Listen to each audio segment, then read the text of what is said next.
Good morning बच्चों, कैसे हैं आप सब लोग? होप सो स्वस्थ होंगे।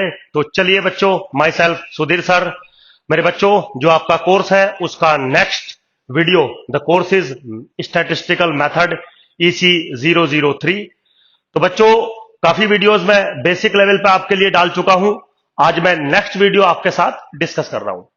ये जितनी भी वीडियोस मैं आपको फ्री ऑफ कॉस्ट दे रहा हूं, ये सब बेसिक स्टैटिस्टिक्स को समझने के लिए है। Actually Delhi school of economics में जो क्वेश्चंस का लेवल होता है वो थोड़ा हाई होता है, तो उसके लिए आपको थोड़ा सा बेसिक पहले स्ट्रॉन्ग करना पड़ेगा। That's it.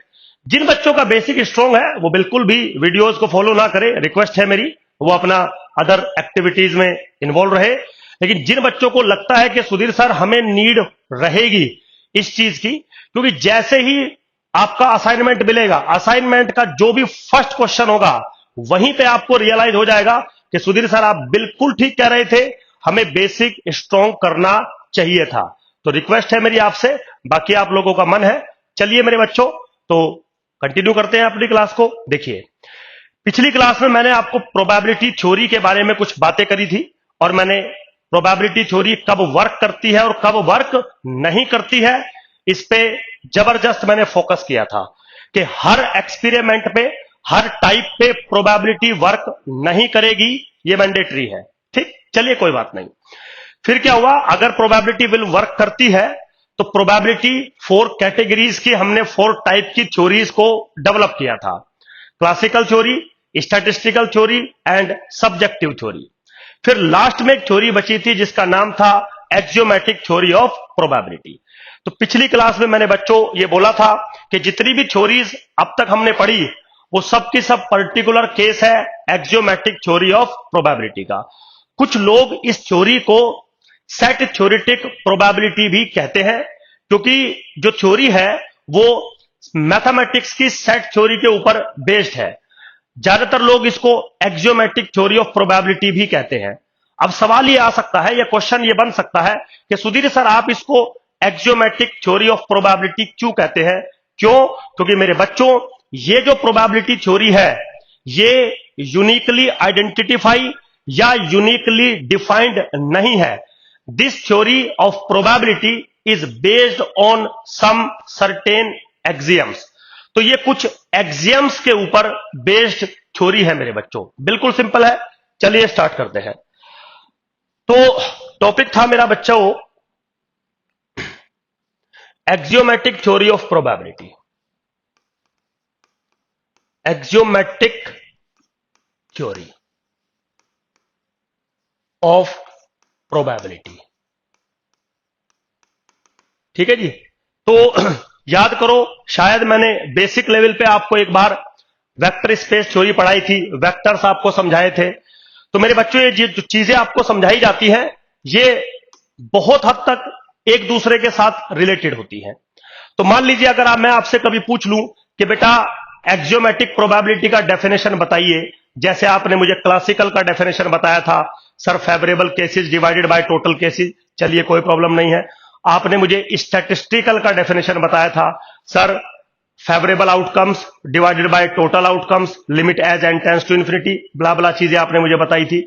तो मेरा सवाल यह है कि क्या एक्सियोमेटिक प्रोबेबिलिटी का कोई डेफिनेशन आप मुझे दे सकते हैं?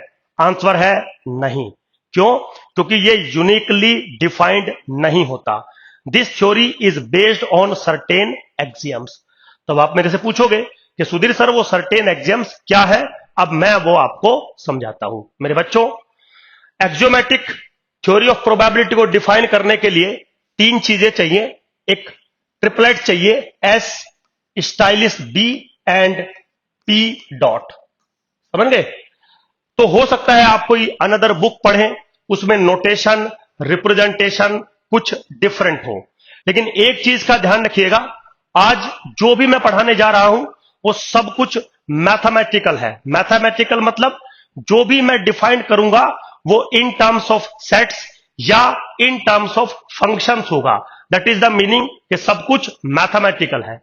तो वो कहता है कि एक्सियोमेटिक प्रोबेबिलिटी थ्योरी को डिफाइन करने के लिए आपको एक ट्रिपलेट चाहिए, मींस 3 चीजें रिक्वायर्ड है, एक एस, एक स्टाइलिश बी और एक पी डॉट। तो सबसे पहले तो इन तीनों को हम डिफाइन करेंगे और फिर हम axioms of the probability theory पर वर्क करेंगे। तो सबसे जो पहली टर्म है मेरे बच्चों, S, this is nothing but sample space. This is nothing but sample space. ठीक है बेटा, बी केयरफुल। ये बात मैं पहले भी बता चुका हूं कि अगर एस सैंपल स्पेस है तो कंफर्म मेरे पास ऑलरेडी एक रैंडम एक्सपेरिमेंट रहा होगा, और अगर ऐसे सैंपल स्पेस है तो डेफिनेटली इसके अंदर कम से कम 2 एलिमेंट रहे होंगे, क्योंकि रैंडम एक्सपेरिमेंट के कोरस्पॉन्डिंग कम से कम 2 आउटकम होना मैंडेटरी है। अगर एक ही आउटकम है, आपके सैंपल स्पेस में एक ही एलिमेंट है, तो वो रैंडम एक्सपेरिमेंट हो ही नहीं सकता। Probability theory will not defined, क्योंकि अगर आउटकम एक ही है तो आप मैक्सिममली ये कह सकते हैं कि सर उसकी प्रोबेबिलिटी 1 ही होगी, तो फिर आपने थ्योरी क्या डिफाइन करी है? तो सर टेक्निकली समझिए, थ्योरी का मतलब एक नंबर नहीं होता। थ्योरी मतलब पूरा आपको फिनोमिना डेवलप करने होते हैं, एक्सियम्स डिफाइन करने होते हैं। तो थोड़ा समझिए, बहुत सारे बच्चे हैं ओवर स्मार्ट है, चलो कोई बात नहीं। तो ऐसा आपने ले लिया एक सैंपल स्पेस, और सैंपल स्पेस पिछली अपनी क्लासेस में मैं डिफाइन कर चुका हूं बच्चों। चलिए अब बारी आती है इस बी की। ये स्टाइलिश बी क्या है मेरे बच्चों? This stylish B is nothing but sigma field. ठीक है ना? तो बहुत सारे ऐसे बच्चे होंगे जिनका मैथमेटिक्स बहुत स्ट्रांग होगा, तो उन लोगों ने ये चीजें इन जनरल मैथमेटिक्स में पढ़ी होगी। बट मेरे बच्चों, मैथमेटिक्स इज सम काइंड, मतलब समथिंग डिफरेंट फ्रॉम स्टैटिस्टिक्स ना। एग्जैक्टली सेम बनेगा वो जरूरी नहीं है। तो field, ring, groups, vector space, ये सारी चीजें मैथमेटिक्स में भी डिफाइंड होती हैं, but mathematics is something different from statistics. तो थोड़ा सा लिटिल बिट यहां पे आपको डिफरेंस देखने को मिल सकता है। तो जब मैं कोई चीज लिख रहा हूं, पढ़ा रहा हूं, तो उसको समझने की कोशिश करिएगा कि अगर सर ने ये लिखा है तो कुछ ना कुछ सोच समझ के या पढ़ के लिखा होगा। अब ऐसा नहीं है कि कोई किताब उसको दूसरे तरीके से लिखेगी तो आप इस चीज को डिनाई कर देंगे, सुधीर सर ये तो हो ही नहीं सकता। बेटा हो सकता है तभी लिखा होगा यहां पे, समझिए आप बात को, वो होगा तभी लिखा है यहां पे, क्योंकि जो किताबें तुम पढ़ रहे हो वो किताबें हमने 15 साल पहले पढ़ी है, तो कोई प्रॉब्लम नहीं है। लेकिन यहां तक आने में हमें बहुत टाइम लगा होगा। तो सिग्मा फील्ड आप जैसे किताबें पढ़ेंगे, इवन स्पेशली फॉर मैथमेटिक्स की, तो मैथमेटिक्स वाले सिग्मा फील्ड को थोड़ा डिफरेंट तरीके से डिफाइंड करते हैं। लेकिन हमें आज मैथमेटिक्स नहीं पढ़ना, हमें पढ़ना है स्टैटिस्टिक्स। तो स्टैटिस्टिक्स में सिग्मा फील्ड किस तरीके से डिफाइंड होता है वो चीज मैटर करती है। चलिए शुरुआत करते हैं। तो सबसे पहले मेरे बच्चों, मुझे सिग्मा फील्ड डिफाइन करना है। मैंने बाकी सब चीजें हटा दी। देखिए, आपको पिछली क्लास में बोला था कि सैंपल स्पेस एक नॉन एम्प्टी सेट होता है जिसके अंदर कम से कम 2 एलिमेंट होते हैं, कोई प्रॉब्लम नहीं है। अब यहां से मैं एक सेट क्रिएट करना चाहता हूं PS, और यह सेट कौन सा है? जिसका नाम है power set, power set of S। और आप शायद समझते होंगे पावर सेट मैथमेटिक्स में किसको कहते हैं। पावर सेट का मतलब होता है collection of all subset of any set S। चलिए कोई प्रॉब्लम नहीं है। तो यहां पे अगर मैं PS डिफाइन करूं, this is what, collection of A such that A is a subset of S। बिल्कुल सिंपल है। तो एक्चुअली में मैथमेटिकली ये पावर सेट है, लेकिन स्टैटिस्टिकली ये क्या है? Statistical, this is the collection of all possible events. मतलब जितने भी पॉसिबल आपके इवेंट हो सकते हैं उन सब का कलेक्शन मैंने यहां पे किया है। क्यों? क्योंकि इवेंट का मतलब होता है subset of the sample space. तो अगर सारे सैंपल स्पेस के सारे सबसेट का कलेक्शन पावर सेट हो सकता है, तो पूरे जो सैंपल स्पेस है मेरा, उसके सबसेट जो कि इवेंट है, उन सब का कलेक्शन जो होगा वो स्टैटिस्टिक्स में होगा इवेंट स्पेस। तो जो पावर सेट होता है मैथमेटिक्स में, स्टैटिस्टिक्स में हम उसको कहते हैं इवेंट स्पेस। इवेंट स्पेस, कोई प्रॉब्लम नहीं है। नाम चेंज है, नाम से कोई फर्क नहीं पड़ना है। लेकिन एक छोटी सी बात बताना चाहूंगा। मान लीजिए अगर आपके सैंपल स्पेस में n एलिमेंट्स है, तो यह बात मैंने मैंडेटरी कर दी थी, आपको फिर से कर रहा हूं, n must be greater than equal to 2। क्योंकि बहुत सारे बच्चे हैं जो मुझे व्हाट्सअप कर रहे थे कि सुधीर सर, सैंपल स्पेस के अंदर एक एलिमेंट हो सकता है। मेरे बच्चों, रिक्वेस्ट है आपसे, आप समझिए, अगर सैंपल स्पेस के अंदर एक एलिमेंट हो जाएगा तो दुनिया का कोई भी प्रोबेबिलिस्टिक थ्योरी डिफाइंड ही नहीं होगा, क्योंकि वो एक फिजिकल एक्सपेरिमेंट बन जाएगा। बहुत सारी बुक्स ऐसी हैं जो मेजरेबल थ्योरी पे लिखी गई है, वो फिजिकल एक्सपेरिमेंट को भी काउंट करती है, क्योंकि वो मेजरेबल करती है, मेजर करती है आउटकम्स को। उनको रैंडम एक्सपेरिमेंट के आउटकम से मतलब नहीं है, उनको किसी भी एक्सपेरिमेंट के आउटकम से मतलब है, क्योंकि वो मेजरेबल थ्योरी पे डेवलप की गई है। तो वहां पे आप ऐसा कर सकते हो। बट इन स्टैटिस्टिक्स, अगर फिजिकल एक्सपेरिमेंट आपने कभी पढ़े हो तो आप एक बार रिकॉल कर लीजिए अपनी लाइफ को। किसी भी बच्चे ने स्टैटिस्टिक्स में सिर्फ और सिर्फ रैंडम एक्सपेरिमेंट पढ़े जाते हैं, मजबूरी है। तो कहने को आप कुछ भी कह सकते हो, कहने का कुछ बेटा होता नहीं है, देखिए, लेकिन बात वो होनी चाहिए जो समझ में आती हो कि हाँ सुधीर सर, आपने इतना फोकस इस पे क्यों किया है। क्योंकि अगर मैं यहां से फोकस हटा दूंगा, मैं एन की वैल्यू 1 ले लूंगा, तो मैं यही सरेंडर कर दूंगा कि बेटा फिर तो प्रोबेबिलिटी थ्योरी चलेगी ही नहीं, फिर तो एक ही आउटकम है, आपको पहले ही पता है। प्रोबेबिलिटी पूछ किस चीज की रहे हो, और अगर पूछ रहे हो तो फिर 1 ही बता दो। थ्योरी क्या पढ़ाऊं आपको, ये बताइए। आप समझिए, थ्योरी का मतलब है कुछ रूल्स। क्या रूल बनाऊं, पॉसिबल ही नहीं रूल बनना। तो रूल बनेंगे ही तब जब ये कंडीशन लगी होगी। ठीक है, खैर कोई बात नहीं।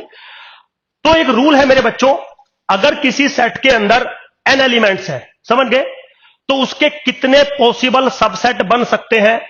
आंसर है 2 टू दी पावर n, क्योंकि ये मैथ्स का रूल है। तो इसका मतलब क्या हुआ, अगर आपके सैंपल स्पेस में n एलिमेंट्स हैं तो उसके कोरस्पॉन्डिंग कितने इवेंट्स बनाए जा सकते हैं? आंसर है 2 टू दी पावर n। इसका मतलब जो आपने पीएस बनाया, जिसको आप पावर सेट कह रहे हो या इवेंट स्पेस कह रहे हो, which is the collection of all events of S, इसके अंदर definitely 2 to the power n elements होंगे या 2 to the power n events रहेंगे। चलिए कोई बात नहीं है। अब मेरा कंसर्न यह है आपसे कि ये जो आपने पीएस बना दिया, ये जो आपने पीएस बना दिया, विच इज द पावर सेट, क्या आप बता सकते हो इसके कितने सबसेट बनेंगे? इसके अंदर एलिमेंट कितने हैं? 2 to the power n। Cardinality of PS किसके बराबर है? 2 टू दी पावर n। समझ गए होंगे ये बात। तो अगर इसके अंदर 2 to the power n element है, तो फिर आपसे मैं पूछ सकता हूं ना कि इसके कितने सबसेट बनेंगे? सुधीर सर, इसके सबसेट बनेंगे 2 to the power n। That's it, कोई प्रॉब्लम नहीं है, बहुत बड़ा नंबर है। अगर n की वैल्यू मान लीजिए मैं 2 भी ले लेता हूं, तो कितने इसके सबसेट बनेंगे? 2 टू दी पावर 4। आप आराम से समझिए चीजों को। तो बहुत सारे इसके सबसेट बन सकते हैं। अब वो ये कहता है कि अगर आपके पास एक सैंपल स्पेस है, आपके पास एक पावर सेट है जिसके बहुत सारे सबसेट बन सकते हैं, I create a subset stylish B which is a subset of PS. Suppose कितने सबसेट बन सकते थे इसके? 2 टू दी पावर n। तो मैंने क्या किया, उसमें से एक सबसेट जिसको मैं स्टाइलिश बी से डिनोट कर रहा हूं, वो ले लिया। चलिए ठीक है, ले लिया। अब मैं ये कह रहा हूं कि if this stylish B satisfies some conditions, then this stylus B is called sigma field। ठीक है बेटा। और आप चलिए, खैर अब तो कोई बात नहीं मेरे बच्चों, अगर आपको कभी भी किसी भी मेरी पढ़ाई हुई बात में डाउट लगे ना, कंफ्यूजन लगे ना, तो मेरा नंबर नीचे फ्लैश हुआ रहता है, आप मैसेज कर सकते हैं मुझे या कॉल कर सकते हैं एनी टाइम। समझ में आया? लेकिन प्रॉपर तरीके से, ये नहीं कि सुधीर सर हमने तो ये पढ़ा है। बेटा आपके पढ़ने से थोड़ी हो रहा है कुछ। आप पहले देखिए कि अब क्या पढ़ रहे हैं आप। अब आप डी स्कूल में हैं, और डी स्कूल में थोड़ा लेवल बहुत ऊपर होता है। ये तो मैं बेसिक्स पढ़ा रहा हूं आपको। चलिए बेसिक में आप गलती करिए, कोई प्रॉब्लम नहीं है, लेकिन अगर डी स्कूल का बच्चा भी गलती करेगा तो थोड़ा सा प्रॉब्लम है। आप दुनिया के टॉप इंस्टीट्यूशंस में है फिलहाल। चलिए खैर, तो स्टाइलिश भी मैंने ले लिया जो कि सबसेट है पावर सेट ऑफ एस का। तो मुझे इसको सिग्मा फील्ड बनाना है। तो मुझे नहीं बनाना है सिग्मा फील्ड, मैथमेटिशियन ने यह बोला है कि अगर आपको एक्सियोमेट्रिक थ्योरी ऑफ प्रोबेबिलिटी डिफाइन करना है तो आपके पास एक सिग्मा फील्ड होना चाहिए। आप मेरे से यह भी पूछ सकते हैं कि सुधीर सर सिग्मा फील्ड क्यों होना चाहिए? क्या नीड है आपको सिग्मा फील्ड की when we define the probability theory, वो सब बताऊंगा मैं, मेरा काम है, मैं टीचर हूं। चलिए तो फिलहाल इसको सिग्मा फील्ड करते हैं। सिग्मा फील्ड होने के लिए 3 कंडीशंस का होना जरूरी है। नंबर 1, एक तो फाई और एक तो whole sample space must be the element of stylish B. Means आपने जो सब कलेक्शन बनाया है पीएस का, उसके अंदर फाई इवेंट होना मैंडेटरी है और उसके अंदर whole sample space as an event होना मैंडेटरी है। पिछली क्लास में आपको बताया था कि जो इवेंट होते हैं उसके 2 पर्टिकुलर केस होते हैं और वो है फाई और एस। अब मैं ये कह रहा हूं आपको कि जो आप स्टाइलिस बी क्रिएट कर रहे हैं उसके अंदर फाई और एस होना मैंडेटरी है। Second, if A is an element of stylus B, then A complement must be the element of stylus B. अब बेटा इस पॉइंट को आप एक बार जरा अच्छे से समझो। सेकंड पॉइंट क्या कह रहा है कि अगर आपके पास कोई इवेंट है A, तो उसका कॉम्प्लीमेंट इवेंट आपके पास होना मैंडेटरी है। क्यों मैंडेटरी है समझाता हूं। देखिए आपने प्रोबेबिलिटी में शायद कभी एक रूल पढ़ा होगा, probability of A complement is equal to 1 minus probability of A. ठीक है जी, ये रूल पढ़ा है, दुनिया पढ़ती है, हम भी पढ़ेंगे।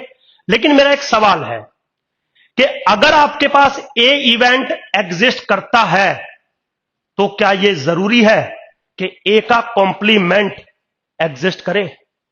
समझ गए? अब बोलोगे हां सर ये तो मैंडेटरी है। मेरे बच्चों अगर मैंडेटरी होता ना तो ये कंडीशन लिखने की नीड नहीं होती। समझ में आया आप लोगों को? थोड़ा समझिए क्यों मैथमेटिशियन ने ये बोला कि सिग्मा फील्ड के अंदर सेकंड प्रॉपर्टी होनी चाहिए। क्या है सेकंड प्रॉपर्टी? कि आपको कोई भी इवेंट है अगर उसका कॉम्प्लीमेंट आपके पास होना मैंडेटरी है, ताकि आप कल को ये रूल बना सके। भाई ये रूल कब बनेगा? जब आपके पास ए और ए कॉम्प्लीमेंट होंगे, फिर हम इसको प्रूफ करेंगे कि probability of A plus probability of A complement is equal to 1। लेकिन पहले ए कॉम्प्लीमेंट होना चाहिए corresponding to A. There are so many situations जहां पे ए होता है बट ए कॉम्प्लीमेंट एग्जिस्ट नहीं करता। तो जहां पे ए होता है, ए कॉम्प्लीमेंट एग्जिस्ट नहीं करता, तो क्या वहां पे आप प्रोबेबिलिटी डिस्कस कर सकते हो? अब बोल दो हां सुधीर सर कर सकते हैं। अरे बेटा कर सकते हो तो फिर ये कहां से लाओगे? क्या ये पॉसिबल है? तो आपको एक्चुअली आज तक ये समझाया नहीं गया होगा कि जो चीज आपको पढ़ाई जा रही है वो क्यों पढ़ाई जा रही है। मैं आपको समझा रहा हूं कि जब भी आप axiomatic theory of probability define करेंगे आपको 3 चीजें चाहिएगी, S, stylish B and P dot. S आपका क्लियर हो गया। अब स्टाइलिस बी चल रहा है जो कि सबसेट है पावर सेट ऑफ एस का, और वो सिग्मा फील्ड होने के लिए उसको 3 कंडीशंस को सेटिस्फाई करना पड़ेगा। फर्स्ट कंडीशन क्लियर है आपको, सेकंड कंडीशन क्लियर कर दी मैंने, डन। अब थर्ड पे आइए। थर्ड कंडीशन कहती है, क्या कहती है? If A1 A2 up to dot dot AN up to dot dot are some elements of stylish B. मतलब आपने जो स्टाइलिस बी कंसीडर किया है उसके ये सारे एलिमेंट्स हैं, मतलब मेरे पास बहुत सारे इवेंट हैं। अब कोई बच्चा बोलेगा सुधीर सर आपने डॉट डॉट डॉट डॉट लिख दिया, हो सकता है मेरे पास फाइनाइट इवेंट्स ही हो। बेटा बिल्कुल ठीक है आपकी बात, लेकिन एक रूल है मैथमेटिक्स का, अगर कोई चीज इनफाइनाइट के लिए ट्रू है लिखी जा रही है तो this must be true for finite n also, that's it. तो अगर आपके पास फाइनाइट सिनेरियो है तो आप फाइनाइट कंसीडर कर लेना, लेकिन अगर किसी के पास इनफाइनाइट सिनेरियो है, क्योंकि मैंने आपको सिर्फ यह बोला है कि सैंपल स्पेस के अंदर कम से कम 2 एलिमेंट होने चाहिए, ज्यादा से ज्यादा कितने होने चाहिए यह नहीं बोला मैंने कभी आपको। तो बहुत बार ऐसा होता है मेरे बच्चों, सैंपल स्पेस के अंदर काउंटेबली इनफाइनाइट या अनकाउंटेबल एलिमेंट्स भी हो जाते हैं। तो फिर तो बहुत सारे इवेंट बन सकते हैं ना भाई। तो अगर बहुत सारे इवेंट बन सकते हैं तो मैं सबको ले सकता हूं। तो थर्ड प्रॉपर्टी कहती है कि अगर आपके पास A1, A2, AN up to so on there are so many events, तो कन्फर्म उन सब का union I goes from 1 to infinity AI must belongs to your stylish B. उन सब का यूनियन आपके स्टाइलिश B में होना चाहिए. That's it. इसका मतलब अगर आपको एक्सियोमेटिक थ्योरी ऑफ प्रोबेबिलिटी पर वर्क करना है तो आपको एक सिग्मा फील्ड चाहिए. अब वो सिग्मा फील्ड क्या होता है वो सुधीर सर डिफाइन नहीं कर रहे हैं, वो स्टैटिस्टिशियन ने डिफाइन किया है. तो ऑब्वियसली बात है उन्होंने सोच समझ के ही कुछ डिफाइन किया होगा. उन्होंने बहुत सोचा होगा, तभी बोला होगा कि बाकी स्टाइलिश बी में कुछ हो या ना हो, लेकिन कम से कम फाई और एस होना चाहिए.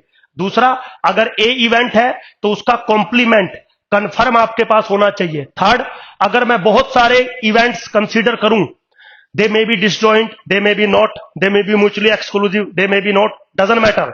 फाइनाइट इवेंट्स कंसीडर करूं, कुछ भी इवेंट्स हो, डजंट मैटर, उन सब का यूनियन जो भी इवेंट बनेगा वो कंफर्म स्टाइलिश बी में होगा. और प्लीज रिक्वेस्ट है, ये मत सोचना या ये मत कहना कि सुधीर सर इन सब का यूनियन तो कंफर्म सैंपल स्पेस के बराबर ही बनेगा.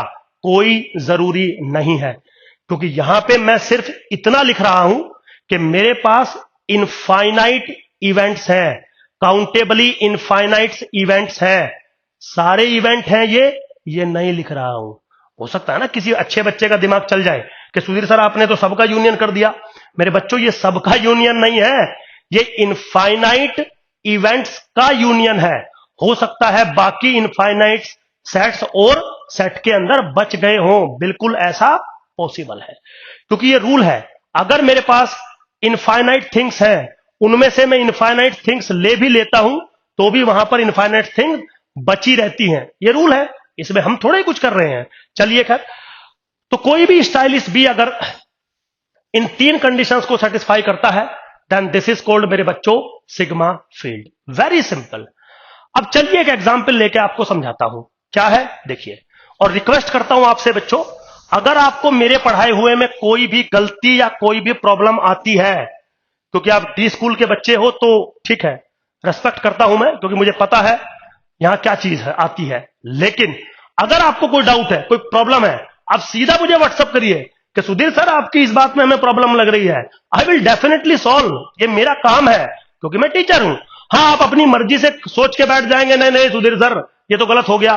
बेटा, आपके कहने से गलत नहीं हो जाएगा, ये आपको फिर गलत साबित करना पड़ेगा. आप समझिए और डिस्कशन करिए. मोस्ट वेलकम है, लंच कराऊंगा आपको. चलिए, तो अब एक एग्जांपल लेते हैं. मान लीजिए एक सैंपल स्पेस है S which is ABC for example. तो क्या ये सैंपल स्पेस स्टैटिस्टिकली करेक्ट है? बिल्कुल करेक्ट है, क्योंकि मैंने सैंपल स्पेस पे सिर्फ एक ही कंडीशन लगाई है कि कम से कम 2 एलिमेंट होने चाहिए. कितने होने चाहिए ये मैंने कभी नहीं बोला आपको, तो 3 है. चलिए, फॉर द सिंप्लिसिटी मैंने 3 आउटकम्स का एक रैंडम एक्सपेरिमेंट ले लिया. चलिए, अब सवाल यह है कि इसके कितने इवेंट बनेंगे. सर 8 बनेंगे, 2 to the power 3, कोई प्रॉब्लम नहीं है. कौन कौन से बनेंगे? तो चलिए पहले पीएस ही बना देते हैं. पीएस किसके बराबर बनेगा?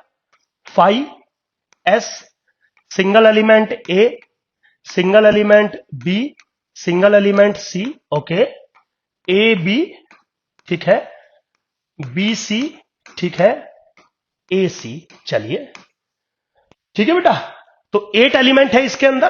तो अगर मैं पूछूं कि पीएस के कितने सबसेट बनेंगे, 2 to the power 8, बड़ा नंबर बनेगा. तो मुझे सबसे तो मतलब है नहीं, मुझे मतलब है अपने किसी एक सिग्मा फील्ड से, क्योंकि प्रोबेबिलिटी थ्योरी को डेवलप करने के लिए आपके पास एक सिग्मा फील्ड होना चाहिए, स्टाइलिश बी. अब कौन होगा सिग्मा फील्ड, उस पर बात करेंगे. क्या सारे सबसेट ऑफ पी डॉट या पी एस सिग्मा फील्ड होंगे? नहीं, उनके लिए 3 कंडीशन को सेटिस्फाई करना पड़ेगा. तो चलिए देखते हैं सिग्मा फील्ड क्या क्या हो सकते हैं. सपोज मैंने एक सेट बनाया स्टाइलिश B1. सपोज मैं ये नोटेशन दे रहा हूं बच्चों. Now stylish B1 is what? 5s only, कोई बात नहीं. Stylish B2 is nothing but 5s A B C. Now stylish B3, suppose this is equal to PS. For example PS मतलब every set is a subset of itself. तो मैंने एक सीधा PS ले लिया, क्योंकि बहुत सारे बुक राइटर जो भी इवेंट स्पेस बनता है PS, उसी को सिग्मा फील्ड ले लेते हैं. तो मैं मना नहीं कर रहा कि आप सारे को सिग्मा फील्ड नहीं ले सकते, बिल्कुल ले सकते हो, लेकिन सारे को ही सिग्मा फील्ड लिया जाए ये मैंडेटरी नहीं है. तो चलिए बात करते हैं, क्या ये सिग्मा फील्ड है? आंसर है यस सर. क्यों? कंडीशन चेक करिए. फाई इसके अंदर है, एस इसके अंदर है, पहली कंडीशन खत्म. इसका कॉम्प्लीमेंट इसके अंदर है, इसका कॉम्प्लीमेंट इसके अंदर है, दैट्स इट. नेक्स्ट कंडीशन क्या है? आप जितने भी सेट के अंदर इवेंट्स हैं, आप किसी को भी आप यूनियन करिए, सबका यूनियन इसी के अंदर होना चाहिए. यस, इसमें तो है ही दो. अब आप कहोगे सुधीर सर आप तो इनफाइनाइट के लिए कह रहे थे कि A1 A2 AN up to dot dot infinity, तब ये कंडीशन वैलिड है. मेरे बच्चों में साथ में ये भी कह रहा था कि ये कंडीशन इनफाइनाइट फिनोमिनास के लिए वैलिड है, बट अगर आपके पास इवेंट ही फाइनाइट है तो फिर फाइनाइट का यूनियन करोगे ना. उस कंडीशन का मतलब था कि कितनों का भी आप यूनियन करोगे, किसी का भी आप यूनियन करोगे, सबका यूनियन आपके स्टाइलिस बी के अंदर होना चाहिए. ये मतलब था उस बात का. तो चलिए फिर तो डन है ये बात, क्योंकि phi union S is S and S belongs to your set. तो क्या मैं ये कह दूं कि stylish B1 is a sigma field? Answer है यस सर, दैट्स इट. अब सेकंड पे चलिए. सेकंड क्या है मेरे बच्चों? B2. Is this sigma field? Yes. Phi है, एस है, इसका कॉम्प्लीमेंट ये रहा, इसका कॉम्प्लीमेंट ये रहा. अब यहां पे आ जाओ. ए का कॉम्प्लीमेंट BC, BC का कॉम्प्लीमेंट A, दोनों कंडीशन, बाकी है नहीं. अब यूनियन पे आ जाओ. मेरे बच्चों इस पूरे सेट में से आप कोई भी एलिमेंट ले लो, कोई भी इवेंट ले लो, सारे इवेंट ले लो जो आपका दिल करे, और यूनियन करके देखो इसी में आएगा. जैसे इस इवेंट का और इस इवेंट का यूनियन करो, क्या आएगा? ABC, ये रहा. समझ में आया? आप इसका और इसका यूनियन करो, क्या आएगा? A, ये राइट सेल्फ. आप जो मर्जी करिए, इसी के अंदर बिलोंग करेगा. तो तीनों कंडीशन सेटिस्फाई होगी. इसका मतलब स्टाइलिस B2 भी सिग्मा फील्ड है. अब आ जाओ B3 पे, which is exactly PS. PS आपके सामने लिखा है, क्या यह सिग्मा फील्ड है? आंसर है यस. कैसे? देखिए, इसका कॉम्प्लीमेंट ये रहा, इसका कॉम्प्लीमेंट ये रहा, और फाई और एस दोनों इसमें है. अब यहां पे आ जाओ. इसका कॉम्प्लीमेंट ये रहा, ओके, इसका कॉम्प्लीमेंट ये रहा, ओके, इसका कॉम्प्लीमेंट ये रहा. ठीक है बेटा, ये जितने भी इवेंट है 8 है, तो मैक्सिममली 8 इवेंट में ले सकता हूं. आप 8 मत लिखिए, जो आपका दिल करे, कुछ भी काउंटेबली फाइनाइट इवेंट यहां से उठाइए, उन सबका यूनियन करिए और देखिए इसके अंदर है या नहीं. आंसर है यस सर, इसके अंदर है. इसका मतलब ये जो B3 मैंने बनाया ना बच्चों, ये भी एक सिग्मा फील्ड के तरीके से ट्रीट होगा. ये भी एक सिग्मा फील्ड है. इसका मतलब किसी भी सैंपल स्पेस के ऊपर बहुत सारे सिग्मा फील्ड बनाए जा सकते हैं. मैंने जानबूझ के एक ही सैंपल स्पेस रखा है, तो सैंपल स्पेस फिक्स कर दिया, और मैंने अभी 3 बना के दिखा दिए. इन 3 के अलावा भी और बहुत सारे सिग्मा फील्ड बनाए जा सकते हैं. तो प्रोबेबिलिटी थ्योरी ये कहती है कि आपको सिर्फ एक सिग्मा फील्ड चाहिए. बनाए वाकई में बहुत सारे जा सकते हैं, मैं मना नहीं कर रहा हूं, लेकिन you must need a sigma field stylish B. चलिए कोई प्रॉब्लम नहीं है. अब एक ऐसा एग्जांपल लेते हैं जो सिग्मा फील्ड नहीं होता है. देखिए, मान लीजिए मैं एक स्टाइलिस बी लेता हूं, सपोज ऐसे. सपोज फॉर एक एग्जांपल स्टाइलिस B1 मैंने ऐसे लिया, और मैंने पूछा कि क्या यह सिग्मा फील्ड है? जरा देख के बताओ. पहली कंडीशन सेटिस्फाई, फाई इसके अंदर है, एस इसके अंदर है, फर्स्ट कंडीशन इज ओके. चलिए, but second condition is not okay. क्यों? देखिए, इसका कॉम्प्लीमेंट ये है, इसका कॉम्प्लीमेंट ये है, कोई प्रॉब्लम नहीं है. एंड मेरे बच्चों, जब आप इस पे आते हैं ए, इसका कॉम्प्लीमेंट कहां है? इसका कॉम्प्लीमेंट क्या होगा? BC, लेकिन BC आपके पास नहीं है. That's why this is not a sigma field. तो मेरे बच्चों, जब भी आप एक्सियोमेटिक थ्योरी ऑफ प्रोबेबिलिटी पर वर्क करेंगे, आपके पास एक सिग्मा फील्ड होना मैंडेटरी है। हु इज सिग्मा फील्ड समझा दिया आपको। अब हो सकता है आपकी किसी किताब में, आपके किसी टीचर के नोट्स में नोटेशंस, टर्मिनोलॉजी डिफरेंट हो, बिल्कुल मैं कोई प्रॉब्लम नहीं करता हूं उससे। मेरे बच्चों, बहुत सारी बुक्स ऐसी हैं जो डिफरेंट एंगल से लिखती हैं, कोई प्रॉब्लम नहीं है, लेकिन स्टैटिस्टिक्स डिफरेंट नहीं हो जाएगा। स्टैटिस्टिक्स ये ही रहने वाला है। अगर वो कुछ और चीजें चेंज करता है तो उसका नाम वो सिग्मा फील्ड नहीं रखेगा, हो सकता है बोरेल फील्ड रख दे। तो अब बोरेल फील्ड डिफरेंट होता है ना। अब बोरेल फील्ड में जहां पे मैं यहां यूनियन की प्रॉपर्टी डिफाइन कर रहा हूं, वो वहां पे इंटरसेक्शन की प्रॉपर्टी डिफाइन करेगा। लेकिन पहले थोड़ा देख लीजिएगा, वो सिग्मा फील्ड लिख रहा है कि बोरेल फील्ड लिख रहा है, दोनों अलग अलग बातें होती हैं। ये थोड़ा सा आपको केयरफुल रहना पड़ेगा। चलिए खैर कोई बात नहीं। तो मेरे बच्चों, जो प्रोबेबिलिस्टिक सिनेरियो मैं आपको पढ़ा रहा था, उसमें से दो बातें मेरी डन हो गई। अब जो मेरा थर्ड पॉइंट आता है, पी डॉट। ठीक है, तीन चीजें थी ना मेरे पढ़ाने की, एस स्टाइलिश बी, और एक थी P dot, that is probability function. अब बी केयरफुल, जो पी डॉट है वो प्रोबेबिलिटी नहीं है, this is the probability function. एकदम स्ट्रिक्टली बोल रहा हूं, be careful, this P dot is not the probability, this is probability function. शायद आपने नाम भी सुने होंगे, अगर आपने अच्छे से स्टैटिस्टिक्स पढ़ा होगा। Sometime we call this function as probability mass function, sometime we call this function as probability density function. तो जो प्रोबेबिलिटी मास फंक्शन या प्रोबेबिलिटी डेंसिटी फंक्शन होते हैं, वो इस पी डॉट के पर्टिकुलर केस होते हैं। समझ में आया? अब आज मैं ना तो मास फंक्शन की बात कर रहा, ना तो मैं डेंसिटी फंक्शन की बात कर रहा, मैं तो आज एक जर्नल प्रोबेबिलिटी फंक्शन की बात कर रहा हूं। एक ऐसा फंक्शन जो प्रोबेबिलिटी मुझे देगा।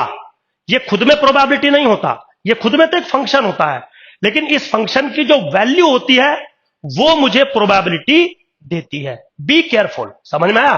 तो this is a probability function. अब बात यह है कि सुधीर सर, अगर ये प्रोबेबिलिटी फंक्शन है तो फंक्शन में मेरे बच्चों तीन बातें होती हैं। फंक्शन का डोमेन क्या है, फंक्शन का कोडोमेन क्या है, और फंक्शन का डेफिनेशन क्या है। आप आराम से समझिएगा। अगर आप पी डॉट को फंक्शन कह रहे हैं, और थोड़ा सा अगर आप अच्छे बच्चे हैं तो समझ भी गए होंगे कि सुधीर सर बहुत आगे के लिए ये सब बेसिक्स हमें पढ़ा रहे हैं। क्योंकि जब आपका रैंडम वेरिएबल थ्योरी स्टार्ट होगा, आपने पढ़े होंगे random variable, discrete random variable, continuous random variable. तो जब डिस्क्रीट रैंडम वेरिएबल होता है, उसकी प्रोबेबिलिटी को आप प्रोबेबिलिटी मास फंक्शन कहते हैं। जब कॉन्टिन्यूअस रैंडम वेरिएबल होता है, उसके प्रोबेबिलिटी सिनेरियो को आप प्रोबेबिलिटी डेंसिटी फंक्शन कहते हैं। तो मास और डेंसिटी क्या हुए? फंक्शन हुए। आज उसी का एक जर्नल केस मैं आपको बताने जा रहा हूं। तो be careful, this is not the probability, this is probability function. अब सबसे पहले वही बात कि इसका डोमेन क्या होगा जी। ये लो बेटा, पी डॉट, इसका डोमेन। चलिए बताइए, कौन बच्चा बताएगा इसका डोमेन? सोच लीजिए 5 मिनट में, आप काफी इंटेलिजेंट बच्चे हैं, कि प्रोबेबिलिटी फंक्शन का डोमेन क्या होना चाहिए। चलिए, इसका डोमेन होता है स्टाइलिश बी।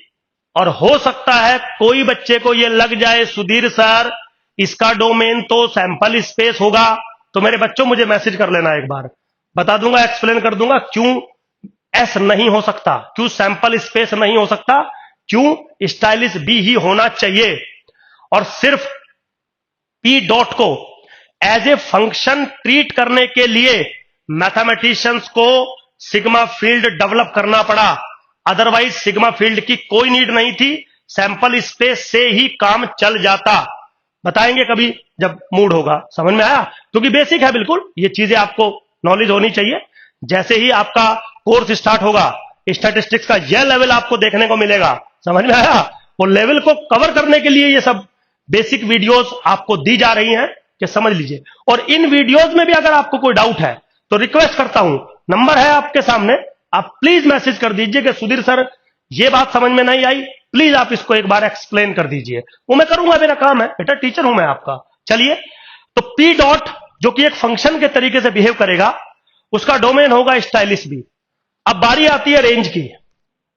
बारी आती है इसकी रेंज की। चलो फिर से मौका दे दिया आपको, सोच लीजिए 1 मिनट के लिए, सोच लिया। आइए, इसका कोडोमेन होता है, रेंज होती है 0 टू इंफिनिटी। और जितने बच्चों ने 0 टू 1 सोचा है वो सुन ले। अब 0 टू 1 तब होता जब P डॉट प्रोबेबिलिटी होता। P डॉट प्रोबेबिलिटी नहीं है मेरे बच्चों, P डॉट है प्रोबेबिलिटी फंक्शन, और प्रोबेबिलिटी फंक्शन की वैल्यू 1 से बड़ी हो सकती है। अभी एग्जाम्पल दूंगा और करके दिखाऊंगा। और यहां मैं ये बिल्कुल नहीं कह रहा हूं कि प्रोबेबिलिटी की वैल्यू 1 से बड़ी हो सकती है ना, प्रोबेबिलिटी की वैल्यू तो 1 से छोटी ही होगी, वो तो कल ही बता दिया था। But this P dot is not the probability, this is probability function, और प्रोबेबिलिटी फंक्शन की वैल्यू 1 से बड़ी हो सकती है। That's why codomain is what, that's why the range is what, 0 to infinity. अब कोई बच्चा बोलेगा सुधीर सर 1 से छोटी भी तो हो सकती है। हाँ बिल्कुल हो सकती है, मैंने कब बोला, लेकिन अगर 1 से छोटी हो जाएगी तो वो भी तो इसमें बिलोंग कर रही है ना।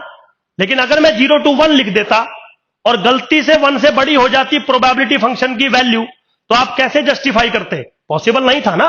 यहां पे पॉसिबल है, यहां पे मैं दोनों चीजें ले रहा हूं कि अगर प्रोबेबिलिटी फंक्शन की वैल्यू 1 से छोटी हुई तो भी यहीं बिलोंग करेगी, और 1 से बड़ी हुई तो भी यहीं बिलोंग करेगी, कोई प्रॉब्लम नहीं है।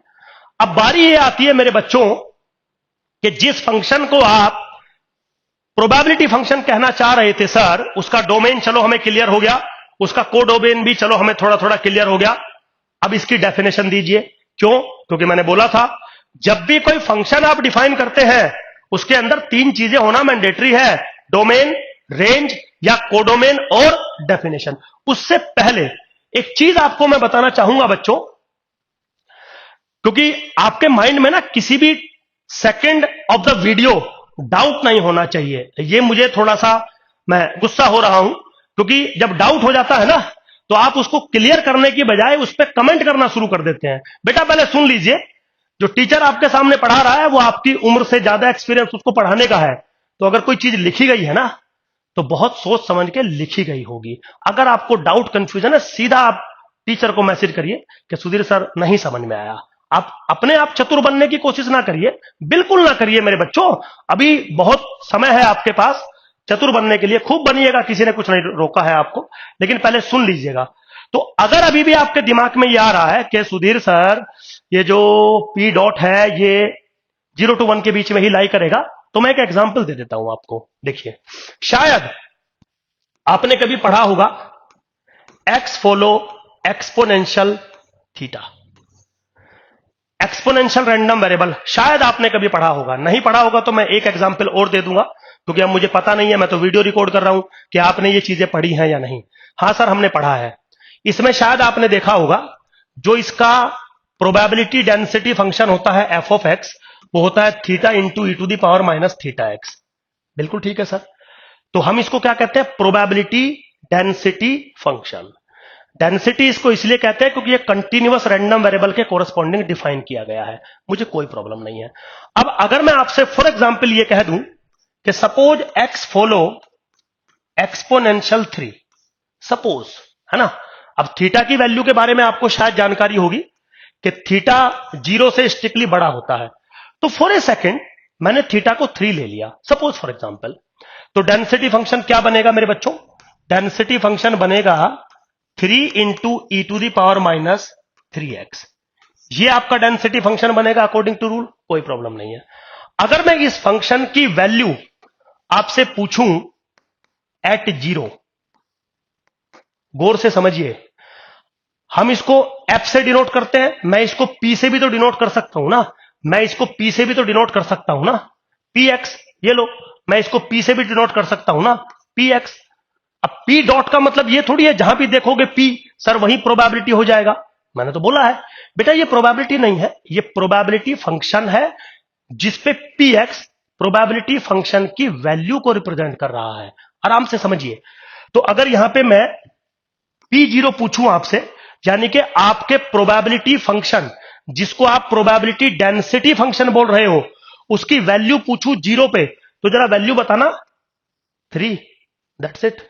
होगी ना 1 से बड़ी, तो इसका मतलब प्रोबेबिलिटी की बात नहीं चल रही थी, प्रोबेबिलिटी डेंसिटी या प्रोबेबिलिटी मास फंक्शन का जॉइंट इफेक्ट चल रहा था। मींस अब मुझे तो पता नहीं कि इन फ्यूचर मेरा रैंडम वेरिएबल डिस्क्रीट होगा या मेरा रैंडम वेरिएबल कंटिन्यूअस होगा, तो मैं तो आज without random variable probability scenario बनाने की कोशिश कर रहा हूं ना। और मैंने कल की क्लास में बताया भी था, पिछले लास्ट लेक्चर में, कि आप प्रोबेबिलिस्टिक डाटा आपको दिया नहीं जाता, आपको प्रोबेबिलिस्टिक डाटा बनाना पड़ता है। बनाने के लिए दो चीजें चाहिए, प्रोबेबिलिटी फंक्शन, रैंडम वेरिएबल। तो some time your probability function may be greater than 1, some time may be less than 1। हजारों ऐसे एग्जाम्पल हो सकते हैं, लेकिन हर चीज मेरे बच्चों एक क्लास में नहीं पढ़ाई जा सकती, समय लगता है उन चीजों के लिए, थोड़ा बेस बनाना पड़ता है, टीचर को मजबूरी है। हां, जिन लोगों का बेस ऑलरेडी स्ट्रांग है उनको कोई प्रॉब्लम नहीं है, लेकिन ये डी स्कूल है, सबका बेस स्ट्रांग हो ऐसा मैं मान के नहीं चलता हूं। हम भी पढ़े हैं, हमें भी पता है क्या सिनेरियो आता है। तो ये सब चीजें उन बच्चों के लिए हैं जिनको लगता है कि सुधीर सर हमें थोड़ा बेसिक स्ट्रांग करने की नीड है। तो जिनको नीड है उनके लिए ये सब चीजें समझाई जा रही हैं। चलिए खैर आगे चलते हैं मेरे बच्चों। तो मेरे बच्चों, अगर आपका पी डॉट एक फंक्शन है जिसका डोमेन मैंने दे दिया, जिसका कोडोमेन मैंने डिफाइन कर दिया, समझाने की पूरी कोशिश करी है आपको कि क्यों मैं 0 to इन्फिनिटी लिख रहा हूं। अब हो सकता है कोई बुक 0 to 1 लिख दे, वो आप देखिए, वो मेरा काम नहीं है। हो सकता है वो कहे कि मैं तो इसको पी डॉट को प्रोबेबिलिटी मान के चल रहा हूं, लेकिन फिर आप इसको प्रोबेबिलिटी मानेंगे, और probability corresponding to discrete random variable होती है, कंटिन्यूअस रैंडम वेरिएबल नहीं होती। अगर कंटिन्यूअस रैंडम वेरिएबल होती तो कंटिन्यूअस रैंडम वेरिएबल का तो रूल है कि पॉइंट प्रोबेबिलिटी हमेशा 0 होती है, और अगर पॉइंट प्रोबेबिलिटी हमेशा 0 ही होती है तो फिर डिफाइन नहीं क्यों कर रहे हो, फिर तो 0 होती है। समझ गए ना? तो फर्क होता है, एजुकेशन है, ये थोड़ा सा देख के चलना पड़ता है इसमें। अब बारी आती है कि सुधीर सर इसकी आप हमें डेफिनेशन बताइए। तो मेरे बच्चों, इसकी कोई डेफिनेशन नहीं है। अब आप बोलोगे सुधीर सर क्या कर रहे थे आप अब तक? मेरे बच्चों, यही तो खेल है। टॉपिक का नाम क्या था? एक्सियोमेट्रिक प्रोबेबिलिटी। मतलब मैं प्रोबेबिलिटी सिनेरियो जो डिफाइन करूंगा वो बेस्ड होगा on some certain axioms. Axioms का मतलब होता है प्री डिफाइंड रूल। समझ गए? तो मैंने ये तो कह दिया कि पी डॉट, जिसको मैं प्रोबेबिलिटी फंक्शन कह रहा हूं, उसका डोमेन होगा स्टाइलिश बी और उसका कोडोमेन होगा 0 to infinity, and this P dot is called probability function if satisfies some axioms। और वो axioms कौन कौन से हैं? सबसे पहला, number 1, P of A lies between 0 to infinity for all A is an element of stylus B। Now second, P of S is equal to 1।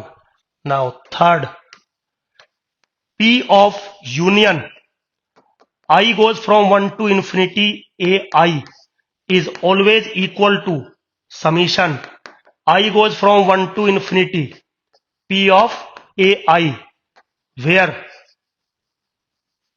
AI intersection with AJ is equal to phi for all I is not equal to J। That's it। Simple है बिल्कुल। गौर से समझिएगा मेरे बच्चों, क्या है कि अगर आप किसी पी डॉट फंक्शन को प्रोबेबिलिटी फंक्शन कहना चाहते हैं तो वो 3 एक्सियम्स को सेटिस्फाई करना चाहिए। फर्स्ट एक्सियम्स, जब भी आप प्रोबेबिलिटी फंक्शन की वैल्यू डिफाइन करेंगे, P of A is what? P of A is not the probability at A, this is the probability function, and PA is the probability function का value at A। Be careful, बार बार बोल रहा हूं आपको, और ये वैल्यू 1 से बड़ी हो सकती है। अभी एग्जाम्पल आपको दिया है, तो सबसे पहले तो वो कह रहा है कि आप कोई भी प्रोबेबिलिटी फंक्शन डिफाइन कर सकते हैं, बस उस प्रोबेबिलिटी फंक्शन की वैल्यू कभी भी नेगेटिव नहीं होगी। 0 से लेके इन्फिनिटी तक कुछ भी वैल्यू हो सकती है। जब आप इसको डिस्क्रीट रैंडम वेरिएबल पर डिफाइन करेंगे तो ये ऑटोमेटिकली 0 to 1 हो जाएगी, लेकिन जब आप इसको कंटिन्यूअस रैंडम वेरिएबल पर डिफाइन करेंगे तो ये 0 to 1 नहीं हो जाएगी, क्योंकि कंटिन्यूअस के केस में जो प्रोबेबिलिटी डेंसिटी फंक्शन का वैल्यू होता है वो 1 से बड़ा हो जाता है, कोई प्रॉब्लम नहीं है। अगर 1 से छोटा भी रहेगा तो भी कोई प्रॉब्लम नहीं है, कंडीशन तो ये है ना। तो कह रहा कि जो आपका दिल करे वो आप प्रोबेबिलिटी फंक्शन डिफाइन कर लीजिएगा, लेकिन 3 एक्सियम सेटिस्फाई होने चाहिए। पहला क्लियर हो गया। दूसरा, एक बात बताइए, स्टाइलिश बी पर अगर कोई फंक्शन आप डिफाइन कर रहे हैं तो according to rule of the function domain के जितने भी एलिमेंट होते हैं सब पे आपका फंक्शन डिफाइन होना चाहिए। Yes sir. मेरे बच्चों, सेकंड प्रॉपर्टी क्या कह रही है कि जब मैं पी डॉट को पूरे सैंपल स्पेस पे डिफाइन करूंगा तो एस आपके डोमेन के अंदर है, और इसीलिए जब सिग्मा फील्ड बनाया गया था तो पहली ही कंडीशन ये रखी गई थी कि पूरा सैंपल स्पेस आपके सिग्मा फील्ड में होना चाहिए, क्योंकि मुझे सेकंड एक्सियम्स डिफाइन करना था। अगर आपके स्टाइलिश बी के अंदर एस नहीं होता मेरे बच्चों तो आप पी ऑफ एस वन कैसे कहते, बताइए। और अगर आप पी ऑफ एस वन कहते तो फिर पी डॉट फंक्शन होता ही नहीं। तो हर वो चीज जो पढ़ाई जा रही है उसका कहीं ना कहीं लॉजिकल कनेक्शन है अपनी आगे की बातों के लिए। तो पहले बेसिक को अच्छे से समझिए कि सुधीर सर इतना फोकस क्यों कर रहे हैं इन चीजों पे। आपका कोर्स बेहतरीन कोर्स है, बिल्कुल। आप you are in D school, तो डी स्कूल का लेवल आपको मेरे बच्चों मैच करना पड़ेगा। हां, जिन बच्चों का ऑलरेडी मैच है उनके लिए तो कोई टेंशन ही नहीं है, वो तो भगवान बनने वाले हैं। लेकिन जिन बच्चों का मैच नहीं है आपको थोड़ा सा एक्स्ट्रा एफर्ट लगाना पड़ेगा, ये मजबूरी है आपकी। चलिए जी, तो पी ऑफ एस वन होना चाहिए। अब थर्ड कंडीशन क्या कह रही है? थर्ड कंडीशन ये कह रही है कि अगर मैं बहुत सारे डिसजॉइंट इवेंट्स लूं, पॉइंट टू बी नोटेड, जो थर्ड एक्सियम्स है वो तभी एप्लीकेबल है जब आपके सारे इवेंट जो आपने लिए हैं A I intersection with A J is equal to 5, मतलब आप जितने भी डिसजॉइंट इवेंट्स ले सकते हैं आप उन सबको ले लीजिए, उन सबके यूनियन का प्रोबेबिलिटी फंक्शन का वैल्यू कंफर्म इक्वल होगा summation of the probability, that's it. अब this is certain axioms, this is third axioms. तो वो कहता है कि आप दुनिया का कोई भी प्रोबेबिलिटी फंक्शन अगर डिफाइन करना चाहते हैं, आपके पास एक सिग्मा फील्ड होना चाहिए, आपके पास रेंज होनी चाहिए 0 टू इंफिनिटी, और पी डॉट आप एक फंक्शन डिफाइन करिए। आप कौन सा फंक्शन डिफाइन करेंगे उससे मुझे कोई मतलब नहीं है, बस ध्यान रखिएगा कि वो जो फंक्शन आप डिफाइन करेंगे वो इन 3 एक्सियम्स को सेटिस्फाई करना चाहिए। First one, second one, third one. Third one क्या कहता है कि if we consider some disjoint events then the probability of the union is equal to summation of the probability, that's it. तो अब तीनों चीजें मेरे पास बच्चों आपके पास हो गई। क्या क्या तीनों चीजें हो गई? आपको एस भी समझ में आ गया, आपको स्टाइलिश बी भी समझ में आ गया, और आपको पी डॉट भी समझ में आ गया। Now this triplet is called probability space. This triplet is called probability space. तो थोड़ा सा आप मेरी बात समझिए, मैं कहना क्या चाहता हूं आपसे। प्रोबेबिलिटी स्पेस मतलब एक ऐसा सेट ऑफ कलेक्शन, ऐसा सेट ऑफ फंक्शंस जहां पे आप प्रोबेबिलिटी स्टडी कर सकते हो। अब क्योंकि ये जो प्रोबेबिलिटी सिनेरियो हमने डेवलप किया आपके सामने मेरे बच्चों, ये सर्टेन एक्सियम्स पर बेस्ड है, that's why this is called axiomatic theory of probability. अब आज आपको बता देता हूं, दुनिया के जितने भी रूल्स आपने प्रोबेबिलिटी को लेके पढ़े हैं वो सब के सब यहीं से डेवलप होंगे। आप कल को डिस्क्रीट रैंडम वेरिएबल पढ़ेंगे, कॉन्टिन्यूअस रैंडम वेरिएबल पढ़ेंगे, मिक्स रैंडम वेरिएबल पढ़ेंगे। हो सकता है मिक्स रैंडम वेरिएबल कभी आपने ना पढ़े हो सकता है कुछ बच्चों ने पढ़े भी हो।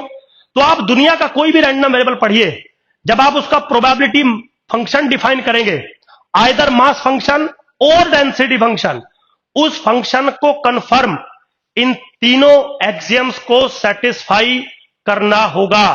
आपकी ये मजबूरी है, समझ में आया? तो इसलिए आज वो बेसिक बैकग्राउंड आपका बनाया गया कि मेरे बच्चों when we define probability of something, the probability of something is defined as this one. बिल्कुल सिंपल है, कोई ऐसा रॉकेट साइंस है ही नहीं। अब वो ये कहता है कि क्या प्रोबेबिलिटी फंक्शन यूनिक होता है? आंसर है नहीं मेरे बच्चों, क्योंकि जो भी फंक्शन एक्सियम्स के रेस्पेक्ट में डिफाइन किए जाते हैं मैथमेटिकली वो कभी भी यूनिक नहीं होते। चलिए सिंपल है बिल्कुल। तो अब मैंने मान लिया कि मेरे पास एसबीपी है। अगर मेरा सिनेरियो डिस्क्रीट है तो जो पी डॉट होगा वो प्रोबेबिलिटी होगा, और अगर पी डॉट में प्रोबेबिलिटी बोल रहा हूं तो फिर कंफर्म इसकी वैल्यू लाइज बिटवीन 0 to 1 होगी। अगर मेरा सिनेरियो कंटिन्यूअस है तो फिर इसकी वैल्यू 0 to 1 के बीच में भी हो सकती है और 1 से बड़ी भी हो सकती है, यह मैंडेटरी है। एक एग्जाम्पल देके मैंने आपको थोड़ा सा समझाने की कोशिश मेरे बच्चों करी है। बिल्कुल सिंपल, कोई ऐसा टिपिकल टास्क नहीं बोल रहा हूं बिल्कुल भी आपके लिए। चलिए जी आगे चलते हैं बच्चों। अब ना कुछ बातें करते हैं हम, जैसे फॉर एग्जाम्पल, क्या कोई बच्चा मुझे P of 5 बता सकता है किसके बराबर होगा? Is the P function defined on 5? शायद यस। क्यों? क्योंकि P क्या था? P एक फंक्शन था जो स्टाइलिश B के ऊपर डिफाइंड था, समझ गए? और 5 उसका एक एलिमेंट था, तो according to rule of the function P5 defined होना चाहिए। Yes sir. इसकी वैल्यू बताइए, समझ गए? सबको पता होगा इसकी वैल्यू है 0, लेकिन मेरा क्वेश्चन यह है कि how to identify the probability of 5 is 0। आपको कैसे पता लगा कि प्रोबेबिलिटी ऑफ 5 0 के बराबर होगा? सिंपल है बिल्कुल, 2 मिनट है, सोच लीजिए अपना। समझ में आया? तो अब इसका प्रूफ अगर आपसे पूछ लिया जाए कि शो करिए कि प्रोबेबिलिटी ऑफ 5 इज 0, तो ये मत कह देना कि सुधीर सर 5 में कोई एलिमेंट नहीं है तो फेवरेबल केसेस इज 0, और सैंपल स्पेस में कितने भी एलिमेंट हो 0 डिवाइडेड बाय समथिंग 0 ही बनेगा। नहीं, कर ही नहीं सकते आप ऐसा। रीजन है उसका, मैं आपको एक्सियोमेटिक थ्योरी ऑफ प्रोबेबिलिटी पढ़ा रहा हूं। ये जो आप मुझे बात कह रहे हैं ये क्लासिकल थ्योरी ऑफ प्रोबेबिलिटी में चल सकती है, यहां नहीं चलेगी। और क्लासिकल थ्योरी ऑफ प्रोबेबिलिटी में ये मैंडेटरी था कि आपके सैंपल स्पेस के जो एलिमेंट्स हैं, जो आउटकम है, वो इक्वली लाइकली होने चाहिए। यहां तो मैं कुछ आपको बोल नहीं रहा ऐसा कि जो आपने सैंपल स्पेस बनाया था उसके सारे एलिमेंट्स, एक्सपेरिमेंट के सारे आउटकम्स इक्वली लाइकली होने चाहिए, ऐसा तो मैं कुछ यहां बोल नहीं रहा। इसका मतलब वो चीज तो यहां एप्लीकेबल है नहीं, तो कोई दूसरा तरीका अपनाना पड़ेगा। फिर सोचिए, अब फिर कोई बच्चा बोलेगा सुधीर सर मैं ये चीज इस्तेमाल कर लेता हूं, probability of 5 is equal to 1 minus probability of S, suppose for example है वो, क्योंकि ये इसका कॉम्प्लीमेंट होता है। सुधीर सर 1 माइनस 1 0 हो गया, कर ही नहीं सकते। उसका रीजन ये मैंने पढ़ाया ही नहीं अभी आपको कि probability of A complement is equal to 1 minus probability of A होता है। मना नहीं कर रहा हूं, लेकिन बताया थोड़ी है अभी आपको। आप समझिए, आप कभी भी एक चीज को प्रूफ करने के लिए ऐसे किसी दूसरी चीज का यूज नहीं कर सकते जब तक उस चीज का ऑलरेडी प्रूफ आपके पास ना हो। तो या तो फिर पहले इसी को प्रूफ कर लीजिए, अगर आपने पहले इसका प्रूफ दे दिया तो फिर आप इसका यूज करके यहां जा सकते हैं, मुझे कोई प्रॉब्लम नहीं है। लेकिन अगर मैं ऐसा करता हूं तो जो एक्सियोमेटिक प्रोबेबिलिटी थ्योरी में मैंने एक्सियम्स आपको पढ़ाए हैं उनको मैं कैसे जस्टिफाई करूंगा? समझिए। तो मेरे बच्चों अब इसका प्रूफ देखिए, और हो सकता है आपको समझ में आए। देखिए, सबसे पहला point, 5 intersection with S is equal to 5। Done. इसका मतलब 5 और S जो है वो दोनों डिसजॉइंट है, कोई प्रॉब्लम नहीं है। चलिए second point, 5 union with S is equal to S। Done. अब एक बात बताइए, अगर ये इवेंट इसके बराबर है, ये वैल्यू इसके बराबर है, तो क्या मैं ये कह दूं कि प्रोबेबिलिटी फंक्शन की value at 5 union S confirm बराबर होगी प्रोबेबिलिटी फंक्शन की वैल्यू एट S के? भाई ऑब्वियसली बात है, अगर x is equal to y है तो fx is equal to fy होगा ना, चाहे दुनिया का कोई भी फंक्शन हो। और पी डॉट क्या है, एक फंक्शन ही है ना, तो फंक्शन की कंडीशन को सेटिस्फाई करेगा, लिख दिया। अब फाई और एस डिसजॉइंट है अकॉर्डिंग टू थर्ड एक्सियम्स। इस चीज को आप क्या लिख सकते हैं, P of phi plus P of S किसके बराबर बना, P of S cancel out, क्या मिला, P of phi is equal to 0। That's it, ये है प्रूफ। अगर आपको ये प्रूफ याद था, समझ में था, तो आप बिल्कुल स्टैटिस्टिक्स में परफेक्ट हो। और अगर आप कुछ और सोच रहे थे इसके प्रूफ को लेके, तो मेरे बच्चों रिक्वेस्ट है, आपको थोड़ा सा मेहनत करना पड़ेगा। इन डी स्कूल, अनदर कोई इंस्टीट्यूशन होता तो शायद मैं उतना फोकस नहीं करता, यहां पे आपको थोड़ा सा मेहनत करना पड़ेगा। चलिए एक और लेता हूं, फिर क्लास खत्म करता हूं। देखिए कैसे, अभी हमने एक रूल लिखा था कि probability of A complement is equal to 1 minus probability of A. ये रूल लिखा था हमने। मैंने बोला था कि बेटा आप प्रोबेबिलिटी ऑफ फाई को 0 प्रूफ करने के लिए आप इसका इस्तेमाल कर सकते हो, कोई प्रॉब्लम नहीं है, लेकिन पहले ये प्रूफ करना पड़ेगा आपको। तो अब वही बारी आ गया, मुझे ये प्रूफ करना है। तो सबसे पहले तो आप वेन डायग्राम से इसको प्रूफ नहीं करेंगे, क्योंकि वेन डायग्राम हमने पढ़ाया नहीं आपको, या थ्योरी नहीं होती कोई, बात खत्म। हम तो एक्सियम्स की बात कर रहे हैं ना, तो जितना वर्क होगा वो सारा एक्सियम्स के रेस्पेक्ट में होगा। चलिए तो सोच लीजिए आप कैसे इसका प्रूफ करेंगे, फिर मैं समझाता हूं आपको। देखिए सबसे पहले तो A union A complement S के बराबर होगा, ये बिल्कुल मैंडेटरी है। तो ऑब्वियसली बात है P of A union A complement बराबर होगा पी एस के, और पी एस किसके बराबर है, 1 के, by the second axioms of the probability theory. चलिए अब A intersection with A complement confirm phi होता है, यस सर। तो by the third axioms probability of A union A complement कैसे बन जाएगा, probability of A plus probability of A complement. Now again this is 1, समझ गए, result हो गया। Probability of A complement is equal to 1 minus probability of A. That's it, समझ में आया बेटा। तो ये जो वीडियोस हम आपको दे रहे हैं ना, ये सिर्फ आपकी बेसिक अंडरस्टैंडिंग को स्ट्रॉन्ग करने के लिए है, कि जब तक आपका कोर्स स्टार्ट नहीं होता आप एक बार बेसिक स्टैटिस्टिक्स को समझ लीजिए। क्योंकि जैसे ही कोर्स स्टार्ट होगा और madam sigma field, Borel field, probability space, इन टर्म्स का इस्तेमाल करेंगे, या फिर आपके बुक्स में ये टर्म्स आएंगी, तो पहले आपको अंडरस्टैंडिंग होनी चाहिए इस चीज की कि प्रोबेबिलिटी थ्योरी या स्टैटिस्टिकल थ्योरी जो है वो कैसे वर्क करती है। समझ गए ना, बिल्कुल कोई प्रॉब्लम नहीं है मेरे बच्चों। बस एक रिक्वेस्ट है कि अगर आपको, स्पेशली मेरी टीचिंग में, मुझे अपनी टीचिंग से मतलब है, मुझे बाकी लोगों से कोई मतलब नहीं है, समझ गए ना। अगर आपको कहीं भी किसी भी पॉइंट पे डाउट आता है, आपके जो स्क्रीन पे नंबर फ्लैश हो रहा है वो मेरा पर्सनल नंबर है। मैं सिर्फ डी स्कूल ऐसा एक बैच है जहां मैं ये पर्सनल नंबर अटैच करता हूं, समझ गए। पर्सनल नंबर है क्योंकि मुझे पता है कि आप लोगों का टाइम कितना वैल्यूएबल होता है, बहुत वैल्यूएबल टाइम होता है आपका। तो आप डायरेक्ट मेरे के साथ कम्युनिकेट कर सके, क्योंकि मैंने बोला था बेटा टीचर होने से पहले आपका सीनियर हूं, तो सीनियर वाला फर्ज भी अदा करूंगा और टीचर वाला फर्ज भी अदा करूंगा।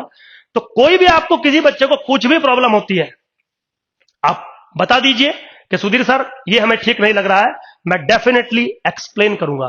कोई बच्चा अगर ऑफलाइन मेरे से मिलना चाहता है तो मैं बिल्कुल आपके डीएससी के बिल्कुल नियर बाय रहता हूं, आपको एड्रेस भेजूंगा, आप प्रॉपर आइए, लेकिन डिस्कशन मेरे साथ करिए, क्योंकि यहां पे मैंने लिखा है, समझ गए। Thank you very much, bye.